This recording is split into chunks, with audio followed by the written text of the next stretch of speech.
Hello everybody. I wanted to give you a rundown of kind of what we're working on in the diesel fuel systems lab here. A lot of people think that your instructor comes in, teaches the class, and that's it, but there's a lot that goes on behind the scenes when you have a whole lab full of engines that need to be able to run and do their job as training aids. A lot of maintenance goes into this one, so I'll cover some of the things we're working on in here.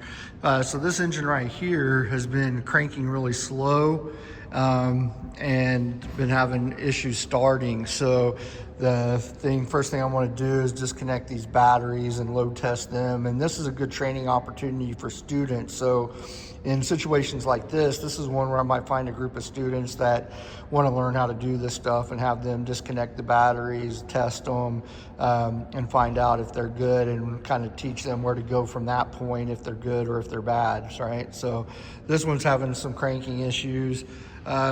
This one right here is one that we just got back from Cummins that they finished rebuilding for us, replaced some bearings and stuff. So this one, really nothing going on wrong with this one at the moment. The one that's right here, this guy is the newest one that we just got in here. And this was a donation from Cummins because their Cummins program is upgrading to the ISX-15s and the high pressure common rail. So we're getting a lot of these HPITP engines from them. And you can see that the only thing I really got going on with this one is I need to get the exhaust hooked up for it so that we can run it in here. And then over here, we got a project that I'm almost done with.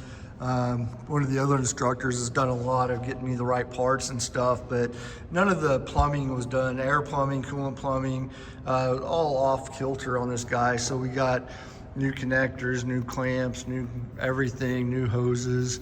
So just basically what's left on this one is buttoning everything up and then filling it up with some coolant. And then if you look right here, we got the air filter for it. So we got to basically design a air filter stand for it to mount to the turbocharger and hook up the air filter. So, and then the one thing I am still lacking is there's a coolant hose that needs to run from here down here by the water pump. Got to put that on, get it fixed. And then over here we got one of our tune-up engines. It doesn't run right now. I haven't figured out why because I haven't spent much time troubleshooting it yet, but I think it might have something to do with the fuel shutoff solenoid right here. Tune-up engine, it's nice to be able to start it for them when they're done with the tune-up to see if they did it right. So I would like to get this one running. So that's kind of what I've been working on this week and just kind of share with you guys what's going on behind the scenes. When it comes to the other engines, I will tell you that when it comes to like the DD engine here and then the Series 60 over here, these engines don't give me very many problems. They're pretty consistent. At the most, I usually, it's just normal maintenance items. DPFs need to be cleaned, stuff like that. But rarely do I have any real issues with these guys. The ISX-15 has been pretty dependable since we got it and started using it as a training aid. It has some issues, not liking to do regens based off of how it's sitting on this frame. I think there was maybe some wiring issues, sensor issues that the computer doesn't like. I'm still trying to figure out the ifs, ands, and whys about that. So every time we do a regen on it, I have to closely monitor the values and parameters to see what's going on. And then we got our two medium duty Cummins right here.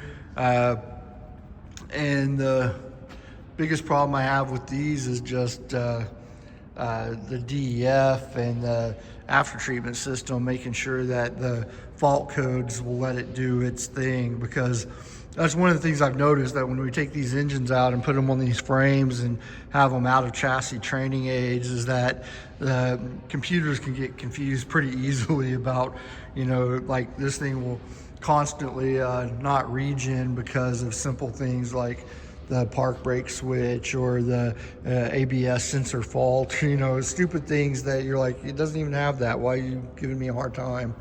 And then we got this guy over here, just works pretty well. So yeah, that's the biggest challenge when it comes to running a class that has running working engines, or out here in the main lab out that bay door we got all the semis. So another one of the projects I got going on is this is a water pump for a cat. This guy's going to get installed on the truck right outside this bay door because the old one was leaking on it. So lots of stuff. Lots of learning opportunities. I try to take advantage of this, so I'm going to maybe have some students help with the batteries on this one so they can learn that. See if I have any students that are interested in doing the water pump replacement with me on the cat and learning the little details about that job. But for the most part, it's just daily upkeep, making sure they have fuel, making sure everything's good on them. So I just wanted to share some behind the scenes stuff with you guys. Thanks. Please like and subscribe.